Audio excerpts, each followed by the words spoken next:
नमस्कार. आज आपण भारतीय निर्यातदारांसमोरील आव्हानं आणि प्रक्रिया या गुंतागुंतीच्या विषयावर जरा खोलात जाऊन बोलूया. आपल्या स्रोतांच्या आधारे निर्यात सुरू कशी करावी, नियम काय आहेत, कागदपत्र, पेमेंट कसं मिळवायचं, सरकारी मदत काय आहे, म्हणजे बरेच पैलू आहेत. अनेकदा ना माहितीचा अभाव असतो किंवा मग जागतिक स्पर्धेत कसं टिकावं हा प्रश्न असतो. तर मग सुरुवात करूया. समजा कोणाला निर्यात व्यवसाय सुरू करायचा आहे. पहिली पायरी काय असते? कायदेशीर गोष्टी कशा हाताळायच्या? अगदी सुरुवातीला म्हणजे कायदेशीर रचना ठरवणं. म्हणजे तुम्ही प्रोप्रायटरी म्हणून करणार, पार्टनरशिप की कंपनी स्थापन करणार. मग बँकेत चालू खातं उघडणं, पॅन मिळवणं हे आलंच. ओके. पण या सगळ्यात कळीचा मुद्दा आहे तो म्हणजे 10 अंकी importer exporter code, IEC number. अच्छा, IEC. हो, हा आता पॅन आधारित आहे आणि DGFTच्या वेबसाईटवरून ऑनलाईन सहज मिळतो. आणि एक महत्त्वाची गोष्ट, आता याचं दरवर्षी नूतनीकरण करणं बंधनकारक आहे, हे लक्षात घ्यायला हवं. अरे वा, म्हणजे हे नवं आहे, दरवर्षी रिन्युअल. बरं, हा झाला परवाना. पण अनेक नवीन लोक असतात, त्यांना नक्की सुरुवात कुठून आणि कशी करावी हेच कळत नाही. तो एक नॉलेज गॅप असतो, नाही का? अगदी. माहितीचा अभाव आणि त्याचबरोबर प्रचंड जागतिक स्पर्धा ही 2 मोठी आव्हानं आहेत. मग यावर उपाय काय? म्हणजे योग्य ग्राहक कसे शोधायचे? त्यासाठी बरेच मार्ग आहेत. ट्रेड फेअर्स म्हणजे व्यापार प्रदर्शनं खूप मदत करतात.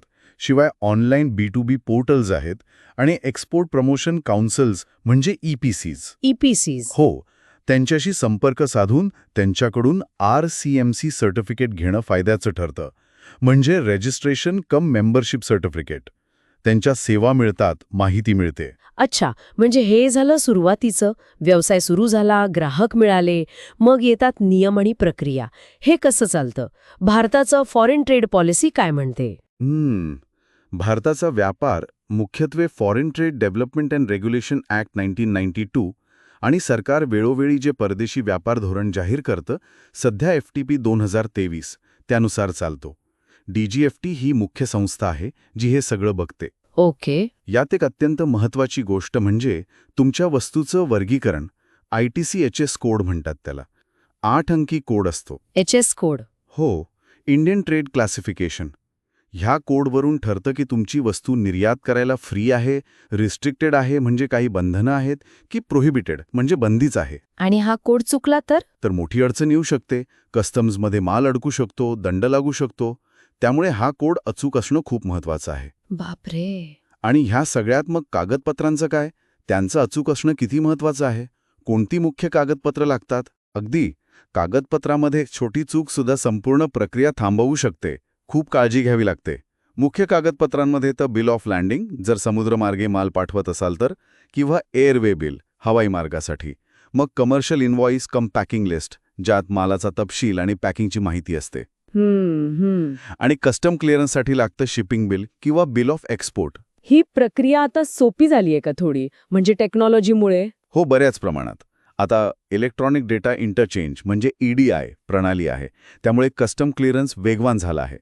तरीही अनेक जण कस्टम हाऊस एजन्सी म्हणजे CA ची मदत घेतात. ते यातले तज्ज्ञ असतात. हो, पण मग चांगला एजंट निवडणं पण महत्वाचं. नक्कीच. त्यांची विश्वासार्हता तपासावी लागते. बरं, आता जरा खर्चाकडे आणि सगळ्यात महत्वाच्या भागाकडे वळूया, पेमेंट.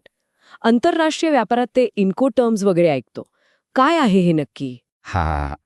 इन्कोटर्म्स म्हणजे इंटरनॅशनल कमर्शियल टर्म्स. हे व्यापाराचे नियम आहेत जे ठरवतात की मालाची डिलिव्हरी होईपर्यंत खर्च आणि जोखीम कुणाची, म्हणजे विक्रेत्याची की खरेदीदाराची. उदाहरणार्थ? समजा EXW म्हणजे एक्सवर्क्स. यात विक्रेत्याची जबाबदारी कमीत कमी असते. फॅक्टरीतून माल उचलला की संपली. या उलट DDP म्हणजे डिलिव्हर्ड ड्युटी पेड. यात विक्रेता माल खरेदीदाराच्या दारापर्यंत पोहोचवण्याची सगळी जबाबदारी घेतो, कस्टम्स ड्युटी सकट. आणि जास्त कुठले वापरले जातात? FOB म्हणजे फ्री ऑन बोर्ड आणि CIF म्हणजे कॉस्ट इन्शुरन्स फ्रेट. हे खूप कॉमन आहेत. कोणता टर्म निवडायचा हे दोन्ही पक्षांनी मिळून ठरवायचं असतं, कारण त्यावर खर्च आणि जबाबदारी अवलंबून असते. समजलं.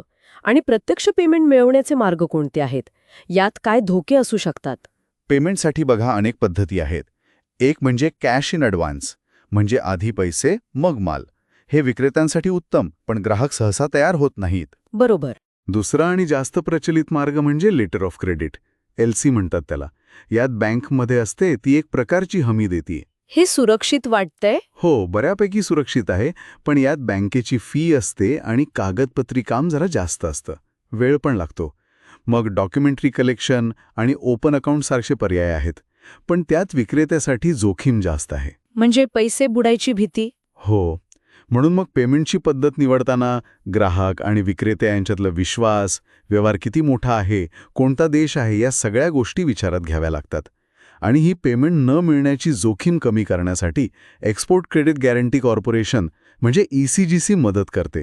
त्यांच्याकडून विमा घेता येतो. अच्छा, ECGC विमा देतं. हो, अनेक जण तो प्रीमियम वाचवतात, पण जर पेमेंट बुडालं तर नुकसान खूप मोठं होतं. त्यामुळे ECG कव्हर घेणं शहाणपणाचं ठरतं. आणि आंतरराष्ट्रीय पेमेंटमध्ये अजून काही आव्हानं आहेत का? म्हणजे चलनाचे दर वगैरे? आहेत ना. फॉरेक्स रिस्क म्हणजे चलनातील दरांमध्ये जो फरक पडतो त्यामुळे नफा कमी होऊ शकतो किंवा तोटाही होऊ शकतो. शिवाय वेगवेगळ्या देशांमध्ये पेमेंटच्या सिस्टम्स वेगळ्या असू शकतात. डिजिटल पेमेंटसाठी दोन्हीकडे तशी सोय हवी. त्यामुळे अगदी सुरुवातीलाच पेमेंटच्या अटी स्पष्ट करणं महत्त्वाचं. बरं, आता हे झालं प्रक्रिया आणि आव्हानं. पण सरकार काय मदत करतं का निर्यातदारांना? काही योजना आहेत का? हो, नक्कीच. सरकार निर्यातीला प्रोत्साहन देण्यासाठी अनेक योजना राबवतं. एक आहे ॲडव्हान्स्ड ऑथरायझेशन स्कीम AA.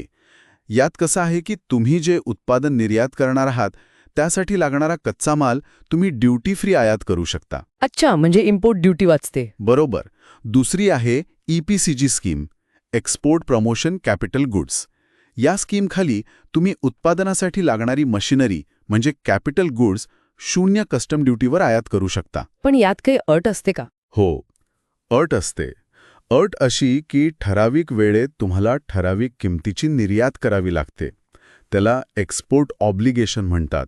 आणि अलीकडे एक रॉड टेप योजना पण सुरू झाली आहे ना? ती काय आहे? हो, रॉड टेप म्हणजे remission of duties and taxes on exported products. ही खूप महत्त्वाची योजना आहे. आपण जेव्हा निर्यात करतो तेव्हा उत्पादनामध्ये अनेक प्रकारचे कर आणि शुल्क लागलेले असतात, जे इतर कुठल्या योजनेतनं परत मिळत नाहीत. तर रॉड टेप योजनेतून अशा करांचा आणि शुल्कांचा परतावा मिळतो. यामुळे आपलं उत्पादन आंतरराष्ट्रीय बाजारात अधिक स्पर्धात्मक होतं. ग्रेट, म्हणजे बऱ्याच योजना आहेत. हो, आणि व्यापार सुलभ करण्यासाठी सरकारने स्विफ्टसारखे सिंगल विंडो प्लॅटफॉर्म्स पण सुरू केले आहेत. एक CIP नावाचं पोर्टल आहे, कस्टम्स कम्प्लायन्स इन्फॉर्मेशन पोर्टल. तिथे अनेक वस्तूंसाठी कस्टम्सचे नियम, प्रक्रिया यांची माहिती सहज मिळते. अच्छा. आणि नवीन निर्यातदारांना मार्गदर्शन करण्यासाठी निर्यातक बंधू योजना पण आहे. तर मग या सगळ्या चर्चेतून आपण काय निष्कर्ष काढू शकतो? यशस्वी निर्यातीसाठी काय गरजेचं आहे? थोडक्यात सांगायचं तर फक्त चांगलं उत्पादन असून चालत नाही. बाजाराचं सखोल ज्ञान हवं, कायदेशीर प्रक्रिया, कागदपत्र यात अचूकता हवी, आर्थिक जोखीम कशी मॅनेज करायची हे कळायला हवं. आणि सरकारी नियमांचं पालन तर आलंच. अगदी. त्याचबरोबर सरकारने ज्या योजना आणि सुविधा दिल्या आहेत त्यांची माहिती घेऊन त्यांचा स्मार्टपणे वापर करणंही तितकंच महत्त्वाचं आहे.